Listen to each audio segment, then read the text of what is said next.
Shalom Bapak Ibu, saudara-saudara yang dikasihi Tuhan, selamat malam, selamat kita boleh berjumpa kembali dalam ibadah kita pada malam hari ini. Kita boleh bersyukur kepada Tuhan jika hari ini kita masih boleh diperkenankan oleh Tuhan untuk kita boleh bersama-sama membangun mezbah bersama keluarga kita, boleh bersama-sama mendengar firman Tuhan. Bapak Ibu, saudara-saudara, saya yakin dan percaya setiap kita boleh rasa haus dan lapar untuk boleh menerima kebenaran firman Tuhan. Saya yakin dan percaya bahwa setiap kita boleh merindukan setiap firman-Nya. Mari kita bersama-sama menyiapkan hati kita untuk kita boleh berdoa. Bapa kami yang di sorga, Bapa yang kami sembah di dalam nama Tuhan Yesus Kristus, Tuhan dan Juru Selamat kami yang hidup. Kami bersyukur Tuhan malam hari ini di mana Tuhan boleh persekutukan kami Tuhan dengan saudara-saudara kami melalui ibadah kami pada malam hari ini. Kiranya Tuhan Engkau hadir dalam setiap pribadi lepas pribadi ya Bapa Surgawi. Engkau memberkati ibadah kami Bapa, Engkau mengampuni segala dosa dan kesalahan kami, menyucikan dan menguduskan kami Bapa. Bapa, kami bersyukur hari ini hati kami rindu haus lapar akan kebenaran firman-Mu. Kami mau Tuhan senantiasa menghidupkan kehidupan kami dengan firman-Mu ya Bapa, karena kami tahu firman-Mu mengandung janji ya Bapa, janji untuk kekekalan. Bapa di surga, berikan kami hati penuh sukacita untuk menerima benih firman-Mu. Biarlah benih firman-Mu Tuhan boleh bertumbuh, berakar dan berbuah-buah lebat. Urapi setiap telinga kami yang mendengar, diberikan hikmat pengertian untuk kami boleh memahami setiap firman Tuhan, dan kami boleh diberikan kecakapan untuk melakukan. Dan bukan hamba-Mu yang akan menyampaikan, Tuhan juga memberkati dan mengurapinya. Di dalam nama Yesus kami siap untuk mendengar firman Bapa. Haleluya, amin. Bapak Ibu saudara-saudara yang dikasihi Tuhan, malam hari ini kita akan buka dan belajar bersama-sama kebenaran firman Tuhan yang terdapat di dalam Injil Lukas pasal 19 ya. Ayat yang pertama ya, di situ satu perikop ayat pertama sampai yang ke-10 ya. Nah, judul perikop hari ini adalah judul firman Tuhan hari ini adalah orang kaya masuk surga ya. Orang kaya masuk surga. Kita akan membaca di dalam kebenaran firman Tuhan di ayat yang ke-9 ya, Injil Lukas pasal 19 ayat yang ke-9. Kata Yesus kepadanya, hari ini telah terjadi keselamatan kepada rumah ini karena orang ini pun anak Abraham. Ya, Bapak Ibu saudara-saudara yang dikasihi Tuhan ya, renungan firman Tuhan berbicara tentang temanya adalah orang kaya masuk surga ya. Mengapa Yesus pernah berkata ya, di dalam Injil Matius pasal 19 ayat 23 tentang orang kaya yang sulit masuk surga, tentang orang kaya yang sulit masuk dalam kerajaan surga. Mari kita membaca ya, sebelum kita membahas di pembacaan firman Tuhan yang telah kita baca tadi di dalam Injil Lukas, kita membaca sebelumnya bagaimana Yesus berbicara kepada murid-muridnya. Matius pasal 19 ayat yang ke-23 mengatakan, Yesus berkata kepada murid-muridnya, aku berkata kepadamu, sesungguhnya sukar sekali bagi seorang kaya untuk masuk ke dalam kerajaan surga ya. Sukar sekali untuk masuk dalam kerajaan surga. Namun bukan berarti tidak bisa. Namun kata Tuhan, kata Yesus, sulit sekali seorang yang kaya masuk dalam kerajaan surga. Nah, kita hari ini kita akan bahas orang kaya yang masuk surga. Nah, kalau kita baca dari Injil Lukas pasal 19 tadi, itu ada seorang tokoh yang bernama Zakius ya. Zakius ini yang saya katakan, Zakius adalah orang kaya yang masuk surga ya. Mari kita akan membaca di dalam ayat yang pertama, siapakah Sakyus itu? Ya, dikatakan bahwa Yesus masuk ke kota Yeriko dan berjalan terus melintasi kota itu. Di situ ada seorang bernama Sakyus, kepala pemungut cukai, dan ia seorang yang kaya. Ya, dia adalah seorang yang kaya. Bapak Ibu saudara-saudara, menjadi orang kaya dan masuk surga itu tentu keinginan atau impian semua orang, ya. Semua orang ingin menjadi kaya dan masuk surga.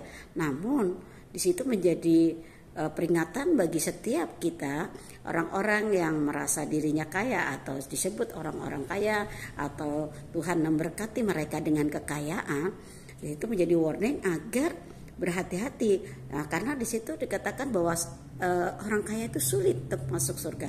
Namun di sini Sakyus orang kaya namun bisa, ya. Jadi bagi manusia itu tidak mungkin, namun bagi Tuhan itu mungkin, ya. Apapun kalau bagi Tuhan itu tidak ada yang mustahil, pasti bisa. Bagi Tuhan tidak ada yang tidak mungkin, namun dan segala sesuatu yang tidak mungkin bagi manusia itu mungkin bagi Allah. Nah, contohnya adalah Sakyus, orang kaya yang masuk surga. Mari kita pelajari latar belakang Sakyus sebelum kita mengapa Sakyus bisa masuk surga, ya. Dimana kita pelajari di situ dikatakan bahwa ayat yang kedua, di situ ada seorang bernama Sakyus, kepala pemungut cukai. Saudara-saudara, seorang pemungut cukai adalah seorang pemeras atau penagih pajak, ya. Kalau dengan pemungut cukai yang diperintah, ya, dia diperintahkan oleh pemerintahan pusat Roma. Jadi Sakyus bekerja begitu, tapi namun dia memungut atau memeras lebih dari yang seharusnya. Nah, itulah disebut sebagai pemungut cukai. Oleh sebab itu dia dari hasil pekerjaannya itu dia menjadi orang yang kaya, ya. Maka itu tentu kalau kita pelajari bahwa seorang pemungut cukai, seorang pendosa, seorang yang karena melakukan kekerasan, ya, karena melakukan paksaan dalam memungut cukai, memungut pajak, ya, itu dilakukan kalau kita melihat orang-orang kalau sekarang, ya, banyak rentenir itu bukan penagih cukai ataupun penagih hutang, itu mereka melakukan cara-cara yang kasar, yang tidak benar. Bahkan pemerintah atau keamanan, aparat keamanan saat ini sudah mengawasi bagaimana cara kerja penagih hutang itu, ya, penagih hutang itu, ya, debt collector gitu. Mereka dengan cara yang paksa, dengan cara kekerasan yang kadang tidak sesuai, ya, tidak mempedulikan lagi itu manusia atau bukan, ya, karena dari kata-katanya, ya, itu membuli macam-macam sampai mempermalukan sang itu yang memiliki hutang itu, ya. Oleh sebab itu, nah di sini juga Sakyus, ya, seorang pemungut, dia seorang yang pekerjaannya adalah menagih hutang dengan secara menagih cukai, menagih pajak dengan paksaan, ya. Oleh sebab itu dia tidak disukai oleh orang-orang di sana, di kota itu, ya. Nah, dan Sakyus memperkaya diri sendiri. Namun yang luar biasa di sini, ya, di ayat yang ketiga dikatakan ia berusaha untuk melihat orang apakah Yesus itu, tetapi ia tidak berhasil karena orang banyak, sebab badannya pendek.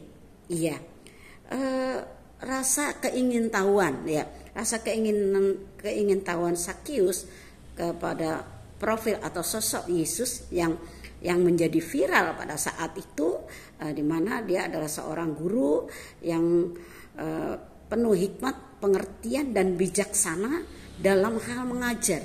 Karena pada waktu Yesus mengajar, ya, bersama murid-muridnya itu ada banyak orang-orang yang mengikuti, ya, bondong-bondong mengikuti di mana Yesus berada di sana.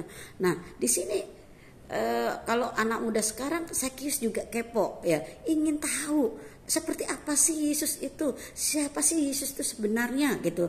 Apa benar yang dikatakan orang-orang itu, gitu. Jadi dia penasaran. Namun di situ dikatakan ia berusaha melihat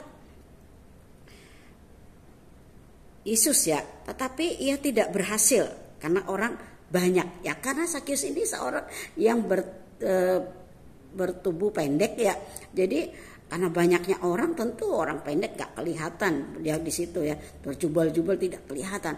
Namun di situ satu hal yang luar biasa yang dilakukan oleh Sakius ya, di ayat yang keempat, yaitu maka berlarilah ia mendahului orang yang banyak. Ketika banyak orang, dia cepat berlari karena tubuhnya pendek, dia gesit ya, dia berlari. Nah ini luar biasa ya, walaupun banyak orang di sana, rasa ingin tahunya ini kuat. Dengan rasa ingin tahu yang kuat ini, dia berusaha bagaimana caranya aku bisa melihat Yesus ya. Yesus itu seperti apa sih dia gitu. Dia berlari mendahului orang-orang yang banyak. Nah akalnya banyak. Sakius ini cerdik ya. Kayaknya kalau orang yang suka ini pintar banget ya dalam hal memungut cukai. Pemungut cukai itu cerdik, kebanyakan begitu. Makanya dia tidak kehilangan akal. Bagaimana caranya untuk bisa bertemu dengan Yesus? Satu-satunya cara yaitu dia harus naik. Dan dikatakan di ayat 4, lalu memanjat pohon ara untuk melihat Yesus yang akan lewat di situ. Dia tahu bahwa Yesus akan lewat di situ. Nah, dia cepat-cepat ya mendahului orang-orang banyak itu, dia berlari lalu dia naik. Nah, sebelum rombongan orang-orang itu, nah, Sakius itu sudah ada di pohon ya. Mari kita perhatikan di sini ya. Lalu ayat yang kelima dikatakan ketika Yesus sampai ke tempat itu, ia melihat ke atas dan berkata, Sakius, segeralah turun, sebab hari ini aku harus menumpang di rumahmu. Pak Ibu saudara-saudara ya, Sakius jadi bingung. Loh, aku gak mengenal Yesus. Bukankah dia juga tidak tahu siapa aku? Namun ini dia terkejut juga. Dia tidak tahu, tapi dia tahu nama saya. Ya kan Bapak Ibu saudara-saudara ya, tidak ada dia belum pernah berjumpa dengan Yesus. Namun Yesus tahu bahwa itu Sakius ya itu.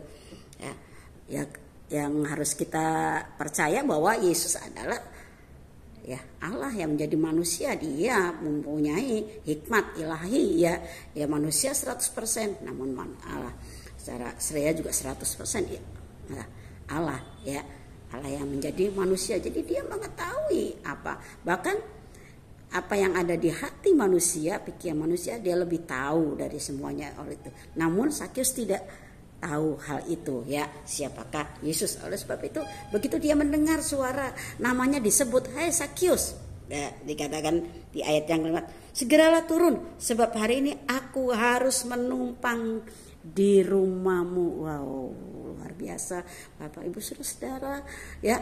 Di sini jadi usaha Sakius untuk naik ke pohon itu tidak sia-sia ya, menjadi kebahagiaannya, sukacitanya lagi ya, bahwa Yesus yang dia ingin jumpai itu, dia katakan bahwa dia akan mampir, menumpang ke rumahmu ya. Menumpang bisa juga menginap Bapak Ibu ya. Bayangkan ya, kalau orang-orang lain aja itu membenci Sakius, namun di sini seorang guru seperti Yesus, seorang yang suci ya, dianggap orang yang suci ya. Kalau imam-imam itu dianggap orang-orang yang suci, yang tahu banyak tentang firman Allah ya, tentang hukum-hukum Allah, maka di situ dia menghormati. Nah, Bapak Ibu saudara, tapi apa yang terjadi ya, walaupun yang orang-orang melihatnya di situ banyak yang mengecam ya, dikatakan bahwa tapi semua orang yang melihat hal itu bersungut-sungut, katanya ia menumpang di rumah orang berdosa. Bapak Ibu saudara ya. Jadi Sakius adalah orang-orang menyebutnya sebagai orang yang berdosa. Namun di situ kecerdikan Sakius, ketika orang bersungut-sungut dia mengatakan bahwa dia katakan walaupun aku orang berdosa gitu ya, misalkan begitu saya katakan, dia katakan dia balas, tetapi di ayat yang ke 8, tetapi Sakius berdiri dan berkata kepada Tuhan, Tuhan, setengah dari milikku akan kuberikan kepada orang miskin, dan sekiranya ada sesuatu yang kuperas dari seseorang akan kukembalikan 4 kali lipat. Ya, artinya di sini ketika Sakius mengalami perjumpaan dengan Yesus, kerinduan dia untuk bertemu dengan Yesus, ya, dia tentu tidak berpikir bahwa dia akan diselamatkan, masuk rencana keselamatan, ya, diperhitungkan oleh Allah, ya, seperti yang dikatakan tadi, yang seperti pembacaan firman Tuhan yang dikatakan di ayat yang ke-9, dikatakan bahwa hari ini telah terjadi keselamatan kepada rumah ini karena orang ini pun anak Abraham. Ya, jadi orang-orang mengatakan bahwa Yesus menumpang di orang berdosa, ya, dengan orang berdosa. Disitulah bahwa keselamatan adalah diperuntuk untuk semua bangsa, ya. Jadi namun pada waktu dulu berjamaah bahwa pertama adalah keselamatan hanya untuk bangsa Israel, ya, umat keturunan dari Bapak Abraham gitu. Karena itu janji dari Allah kepada Abraham. Namun kita juga yang terhisap dari, kita juga diperhitungkan, ya, terhisap dengan iman Bapak Abraham, kita juga diperhitungkan, ya, Bapak Ibu saudara-saudara. Disinilah orang kaya bisa masuk surga. Mengapa Sakius bisa masuk surga? Ya, begitu ketika dia mendengar suara Yesus memanggil, Sakius segeralah turun sebab hari ini aku menumpang di rumahmu, ya. Maka di situ bahwa Sakius segera turun. Bahkan dia dengan sukacita, ya, sukacita menerima Yesus. Bahkan sebelumnya dia sudah sukacita, ya. Dia keingintahuannya, dia berusaha dengan sekeras ingin tahu. Namun begitu dia mendengar perkataan Yesus, segera turun karena aku akan menumpang, penuhlah sukacita, ya, daripada Sakius, ya. Ini yang terpenting. Pertama, bagaimana kita meresponi setiap panggilan, ya, panggilan Tuhan di dalam kehidupan orang bagi kita yang dipilihnya, ya. Ada banyak orang yang dipilih, namun sedikit, ya, banyak yang dipanggil, sedikit yang dipilih. Nah, oleh sebab itu Sakius salah satu orang berdosa, namun dia meresponi panggilan Tuhan, ya, dengan menerima, mendengar, lalu menyambutnya dengan penuh sukacita. Tidak itu saja, dan ketika orang-orang menyebut dia sebagai orang berdosa, dia mengatakan bahwa aku akan berubah, ya. Katakan, setengah dari hartaku akan aku berikan kepada orang miskin, ya.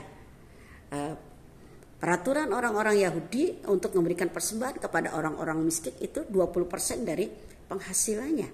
Namun di sini dikatakan setengah dari hartanya akan aku serahkan kepada orang miskin. Dan jika ada orang yang kuperas, ya, karena pekerjaannya Sakius itu suka memeras, ya, memaksakan, lalu dikatakan 4 kali lipat aku akan kembalikan. Di sini yang terpenting, ya, Bapak Ibu saudara-saudara, ketika kita boleh meresponi panggilan daripada Tuhan untuk masuk dalam keselamatan, ya, itu ada satu perubahan di dalam kehidupan kita. Ketika kita mengalami perjumpaan dengan Tuhan, ya, harus ada perubahan. Di situ dikatakan ada perubahan itu.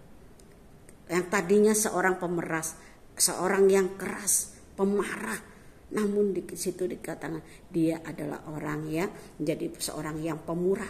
Dia rela memberikan hartanya setengahnya diberikan.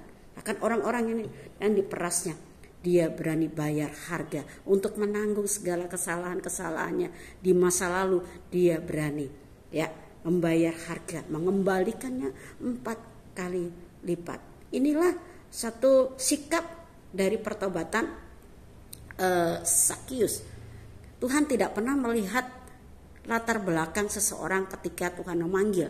Seberapapun dosa, seberapapun besar dosa seseorang, Tuhan tidak melihat itu. Namun Tuhan melihat hati mereka, ya, mau merespon setiap firman-Nya, yang mau taat kepada firman-Nya, mendengar kataan Yesus, ya, bahkan mengubah hidupnya, mengikuti kehidupan Kristus, menjadi pribadi-pribadi yang mengasihi, yang berbelas kasihan, yang peduli, yang adil, ya, bersikap memiliki keadilan, ya, bagi banyak orang.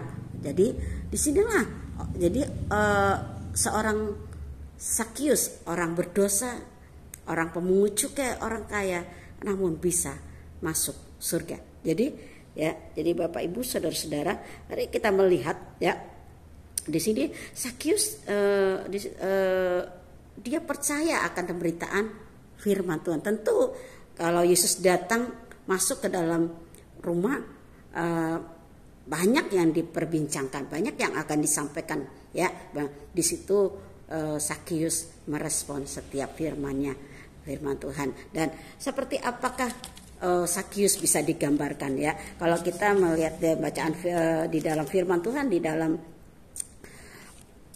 Injil Matius 13 ayat yang ke-23. Injil Matius 13 ayat yang ke-23 dikatakan yang ditabur, ya, kita akan baca di ayat yang ke-8 terdahulu, karena yang 23 adalah penjelasan, yaitu Matius 13 ayat yang ke-8. Ada benih, ya, dan sebagian jatuh di tanah yang baik lalu berbuah. Ada yang 100 kali lipat, ada yang 60 kali lipat, ada yang 30 kali lipat. Siapa bertelinga, hendaklah ia mendengar. Ya, di situ. Jadi penjelasannya yaitu tadi ditabur, yang ditabur di tanah yang baik, yaitu mereka berbuah.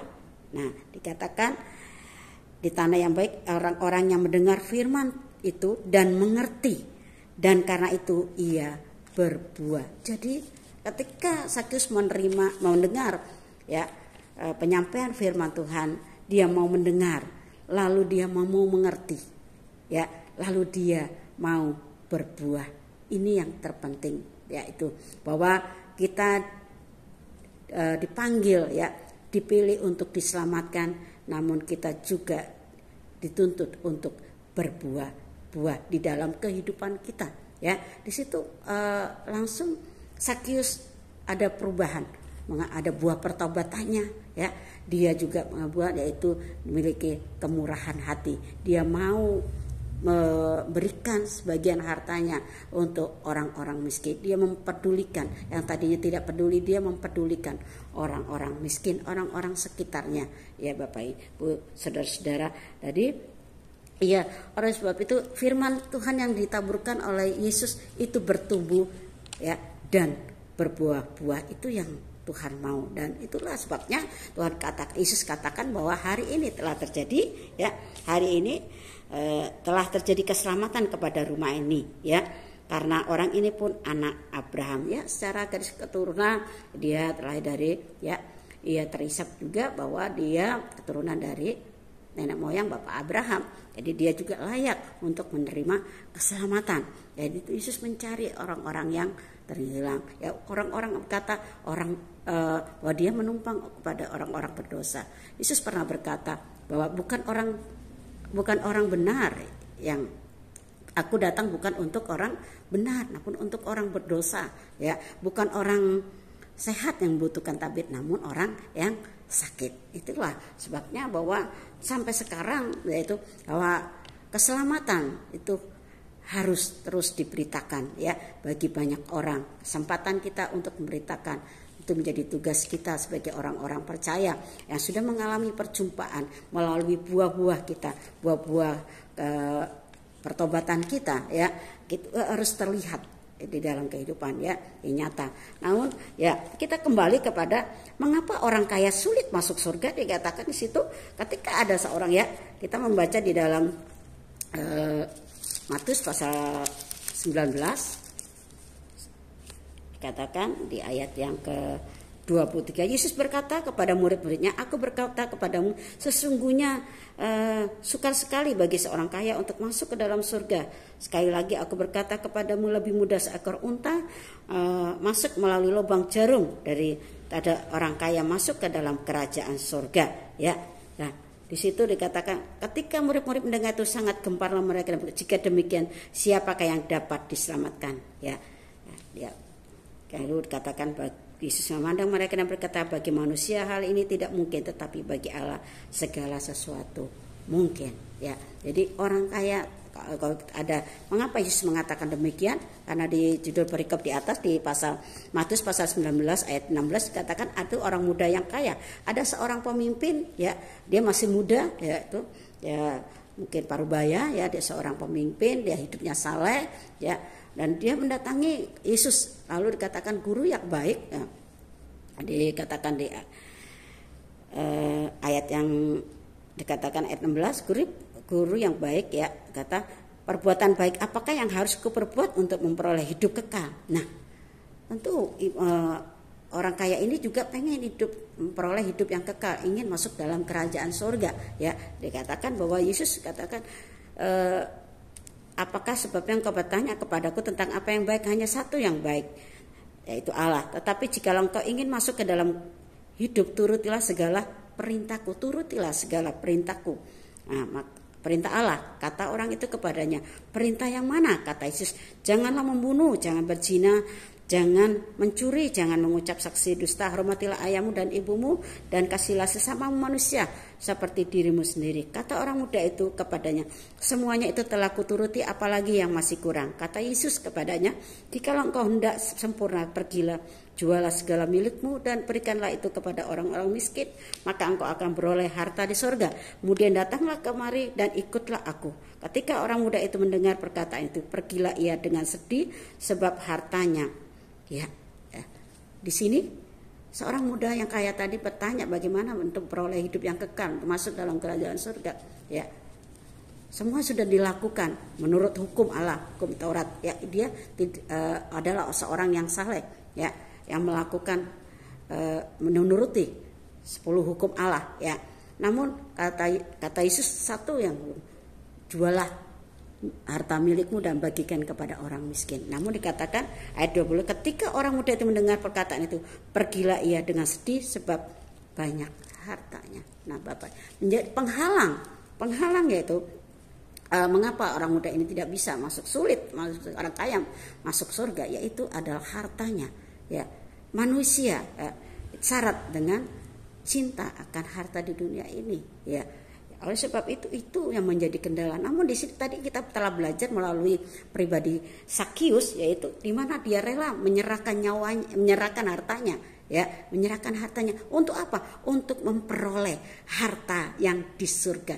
Dia rela, ya. Sebelum Yesus memintanya, dia sudah menyerahkannya. Dia mengatakannya bahwa aku punya setengah harta. Namun orang muda ini sangat sulit. Dia menganggap hartanya lebih penting daripada harta di surga. Dia menganggap harta miliknya itu lebih penting daripada hidup. Ya, firman Tuhan katakan Injil Matius pasal 25 ayat 25, jangan kamu khawatir apa yang kamu makan, apa yang kamu minum. Ya, bukankah hidup lebih penting? Nah, di situ hidup yang mana?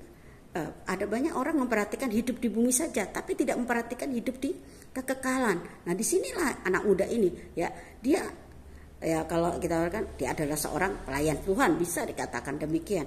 Namun ada banyak juga Yesus mengecam juga orang ahli Taurat, ya. Pada waktu dia berbicara kepada ahli Taurat, ia menyampaikan, mengecam di dalam dikatakan di Matius, ya, sahabat, di Matius ayat 23 ayat yang ke-23, ya, Matius 23 ayat 23, celakalah kamu hai ahli-ahli Taurat dan orang-orang Farisi, hai kamu orang-orang munafik, sebab persepuluhan dari selasi adas manis dan cinta kamu bayar, tetapi yang terpenting dalam hukum Taurat kamu abaikan, yaitu keadilan dan belas kasihan dan kesetiaan. Yang satu harus dilakukan dan yang lain jangan diabaikan. Nah, Bapak Ibu, ada sekarang ini bukan berarti perpuluhan tidak penting. Bukan berarti, namun dikatakan bahwa yang satu dilakukan, yang lain jangan diabaikan. Nah, di situ Yesus mengecam karena mereka tidak memiliki belas kasihan. Nah, seperti orang muda ini, yang kaya ini, dia tidak memiliki belas kasihan. Padahal firman Tuhan dikatakan bahwa kasihlah sesama manusia. Di sini dia menganggap bahwa ketika dia tidak menyakiti, ketika dia tidak berzina, ketika tidak mencuri, ya, ketika tidak bersaksi dusta kepada siapapun, dia katakan bahwa dia sudah benar. Namun dalam hatinya bahwa dia ada sesuatu yang kurang. Ini yang masih dia sadari, bahwa kesadaran dia masih kurang dalam diri aku. Ternyata dia tidak memiliki keadilan, tidak memiliki belas kasihan, tidak memiliki kemurahan hati untuk bisa berbagi kepada orang-orang yang lemah. Nah, di sini Yesus mengajar bahwa kekristenan harus hidup di dalam kasih, karena Allah adalah kasih, ya. Allah telah menyatakan kasihnya kepada kita. Sebab itu orang-orang yang mengikut Yesus, ya, mereka yang layak adalah orang yang hidup di dalam kasih, yaitu mengasihi Tuhan, harus juga mengasihi sesama manusia. Ada banyak orang-orang, ya, makanya Yesus kecap adalah bukan soal perpuluhannya, ya. Nah, sekarang orang gereja-gereja, ada hamba-hamba Tuhan yang mengatakan bahwa yang terpenting adalah bagaimana kamu harus memberi hormat kepada orang tua, ya, kasih nggak penting di gereja, kasih keluargamu, kasih ini. Nah, ini salah juga, ya, mengajar demikian, ya. Kalau tuh kita mengasihi Tuhan, kita juga mencintai pekerjaannya, ya. Karena kita mencintai orang-orang, sesama kita, mereka yang membutuhkan, ya. Jadi kalau kita menjadi orang kaya, diberkati menjadi orang kaya, ya, mari kita menggunakan kekayaan itu bukan untuk kepentingan kita, untuk menyimpan, untuk supaya lumbung-lumbungnya penuh, namun bagaimana kita menjadi orang kaya yang juga kaya dalam kebajikan, ya. Kita menjadi orang yang bijaksana, penuh hikmat, ya. Bagaimana caranya kita bisa menggunakan kekayaan. Tuhan memberkati kekayaan itu bukan untuk kita sendiri, namun Tuhan memakai kita untuk menjadi sarana kepanjangan tangan Tuhan, untuk kita bisa berbagi dengan orang-orang sesama kita, ya, yang membutuhkan uluran tangan kita, ya. Itulah yang kan supaya kehidupan kita boleh menjadi berkat, ya. Jadi sangat sayang sekali ketika saudara diberkati atau orang muda tadi diberkati jadi orang kaya, hidupnya udah dikatakan saleh, ya, tidak pernah absen di gereja, gitu, bayar perpuluhan juga bekasi. Namun ketika dia dikatakan harus menjual miliknya, ya, yang Tuhan mau, yang Tuhan perintahkan, itu kan termasuk perintah Tuhan, ya.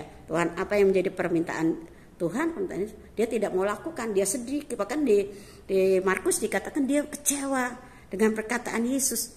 Nah, inilah, ya, jadi Yesus mengatakan betapa sulitnya orang kaya, ya, masuk surga. Jadi Sakius menjadi orang-orang yang berdosa, orang yang penuh dengan keterbatasan, yang tidak punya pengetahuan banyak tentang firman Tuhan, tidak seperti orang muda tadi, ya.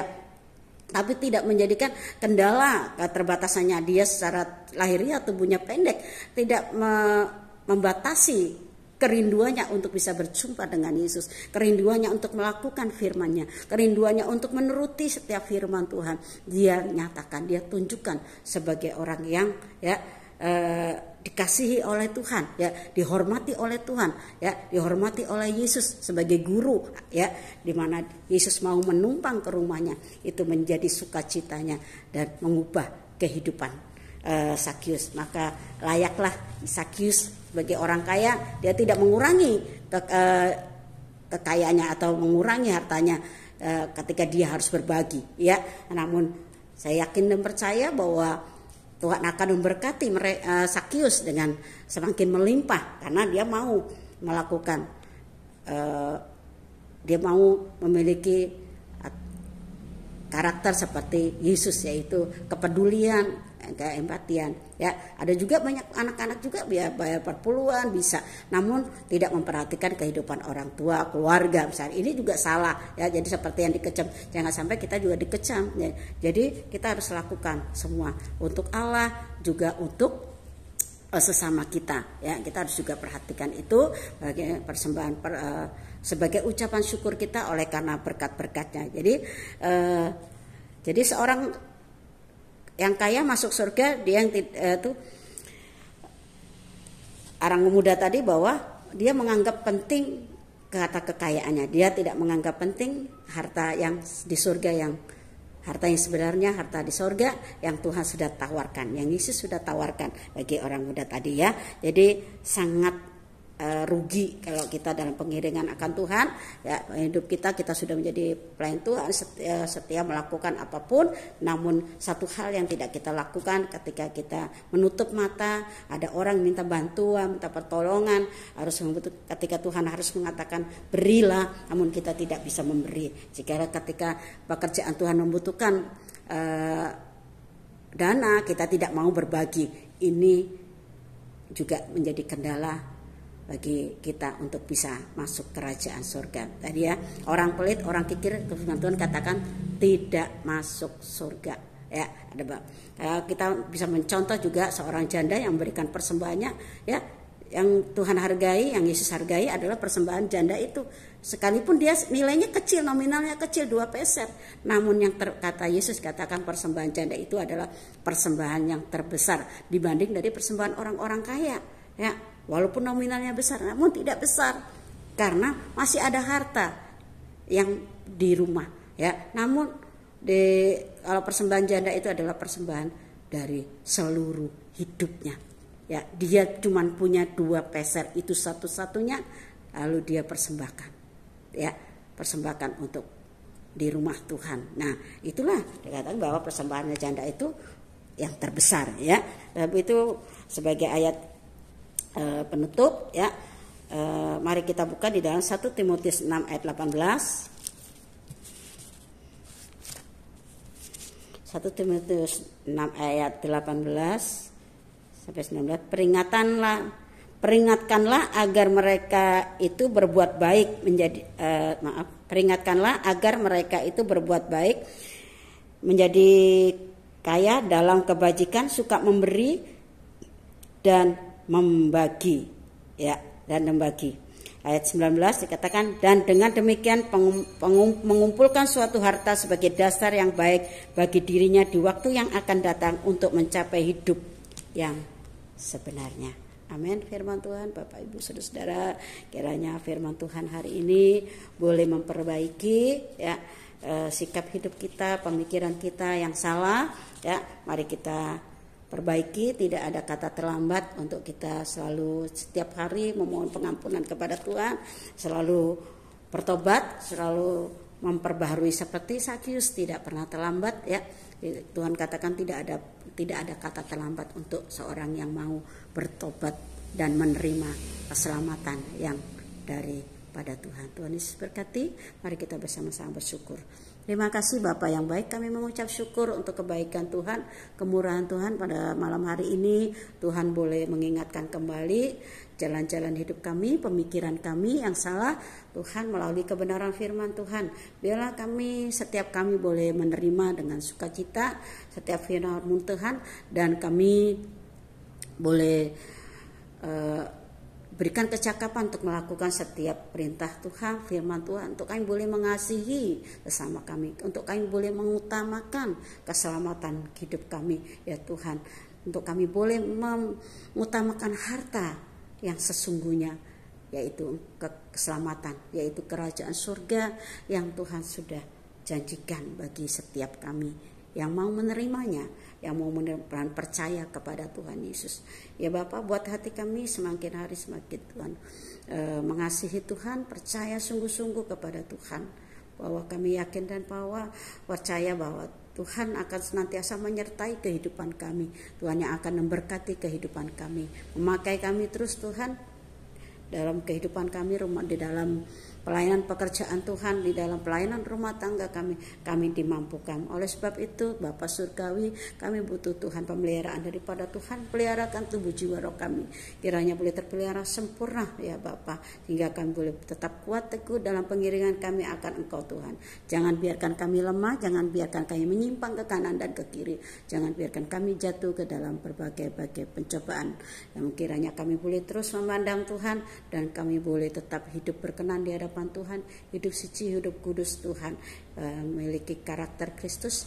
Dan ketika Engkau memanggil kami, datang menjemput kami boleh didapati setia kepada Tuhan. Ya Bapa, menyerahkan kehidupan setiap rumah tangga kami ke dalam tangan kasih-Mu Tuhan. Engkau ada di dalam setiap pergumulan umat-Mu hari ini yang dalam keadaan kurang sehat hari ini Tuhan. Mohon jamahan Tuhan, kiranya tangan Tuhan yang berlubang paku boleh menjamah saudara-saudara kami saat ini yang mengalami kelemahan tubuh. Tuhan jamah, ya, kami yakin dan percaya oleh kuasa bilur-bilur-Mu, kiranya boleh sembuh Tuhan, boleh disembuhkan oleh Tuhan. Dalam keadaan susah boleh dihiburkan, dalam pergumulan berat apapun Tuhan, Engkau Allah yang maha tahu Tuhan, yang sanggup menolong Tuhan, yang sanggup memberkati mereka yang membutuhkan berkat daripada Tuhan. Berkati kehidupan umat-Mu, apa yang mereka makan, minum, pakai ya Bapa Surgawi. Engkau menyediakan segala sesuatunya bagi setiap rumah tangga. Berkati pekerjaan umat-Mu ya Bapa, orang para suami, para istri yang bekerja, anak-anak kami, terus senantiasa memberkati perbuatan tangan mereka ya Bapa. Amin, kita boleh berhasil ya Bapa. Jaga kehidupan mereka boleh menjadi berkat bagi banyak orang, dan nama Tuhan dipermuliakan melalui setiap berkat-berkat yang boleh kami terima ya datangnya daripada Tuhan. Ya Bapa, kami menyerahkan pekerjaan-Mu di tempat ini ke program gereja, renovasi gereja. Tuhan juga memberkati ya Bapa rencana untuk setiap rencana-rencananya. Tuhan tolong semuanya, bersyukur untuk setiap berkat Tuhan melalui umat Tuhan, mereka yang sudah menabur, kiranya mereka juga boleh menuai ya Bapak Surgawi sesuai dengan apa yang mereka taburkan ya Bapak. Dalam nama Tuhan Yesus berkati kepengurusan yang ada dari Bapak Gembala sampai seluruh staf dan pengurus-pengurus yang Tuhan sudah percayakan untuk mengurus pekerjaan tempat ini ya Bapak Surgawi. Buat kami semua boleh setia dalam melayani Engkau ya Bapa. Melalui pekerjaan-Mu di tempat ini kami bersama-sama bertumbuh dan bersama-sama Tuhan boleh melayani satu dengan yang lain. Perlengkapi kami Tuhan dengan karunia untuk melayani pekerjaan-Mu ya Bapa. Di dalam nama Tuhan Yesus kami serahkan kehidupan kami sepenuhnya ke dalam tangan Tuhan. Malam yang akan kami lalui Tuhan, kiranya tutup bungkus tubuh jiwa kami dengan kuasa darah Kristus. Segala rancangan iblis yang jahat kami menolaknya di dalam nama Tuhan Yesus Kristus. Dalam nama Bapa kami menyerahkan bangsa negeri kami kepada Engkau Tuhan. Berkati bangsa kami dengan keamanan, kesejahteraan atas bangsa negeri kami melalui kepemimpinan yang ada, pemerintahan yang Tuhan sudah pilih. Tuhan berkati Bapak pemimpin kami dari tingkat pusat sampai tingkat daerah. Tuhan yang mampu memberikan hati yang bijaksana Tuhan untuk memimpin negeri kami ya Bapak, sehingga boleh tercipta keamanan, ketentraman, kesejahteraan dan keselamatan atas bangsa negeri kami, khususnya bangsa kami boleh mengalami keselamatan daripada Tuhan, berkat yang datangnya daripada Tuhan. Terima kasih Bapak yang baik, terima kasih. Kami akhiri ibadah kami ya Bapak. Sebelum kami akhiri ibadah kami pada malam hari ini, kiranya Tuhan memperhatikan satu persatu umat-Mu saat ini sudah bergabung Tuhan, mereka yang sudah mendengar firman-Mu Tuhan, kiranya Tuhan memberkati. Saudara-saudaraku yang dikasihi Tuhan, marilah kita bersama-sama menerima berkat yang datangnya daripada Tuhan. Diberkatilah engkau yang datang di dalam nama Tuhan Yesus, yang percaya sungguh-sungguh dan mengasihi Tuhan Yesus. Diberkatilah rumah tanggamu, anak cucumu, diberkati pekerjaanmu, diberkati tangan-tanganmu, apa yang engkau buat menjadi berhasil. Diberkatilah lumbung-lumbungmu, diberkatilah pendidikanmu, diberkatilah buah kandunganmu, diberkatilah keluar masukmu, diberkati hidupmu, supaya hidup menjadi berkat bagi banyak bangsa. Terimalah berkat anugerah damai sejahtera dari Allah Bapa di surga, cinta kasih dari Tuhan Yesus Kristus, persekutuan penyertaan Roh Kudusnya menyertai engkau dan saya dari sekarang sampai Maranatha. Tuhan Yesus datang untuk menjemput kita sekaliannya dalam berkat nama Tuhan Yesus Kristus. Haleluya. Amin. Puji nama Tuhan. Tuhan Yesus berkati. Shalom.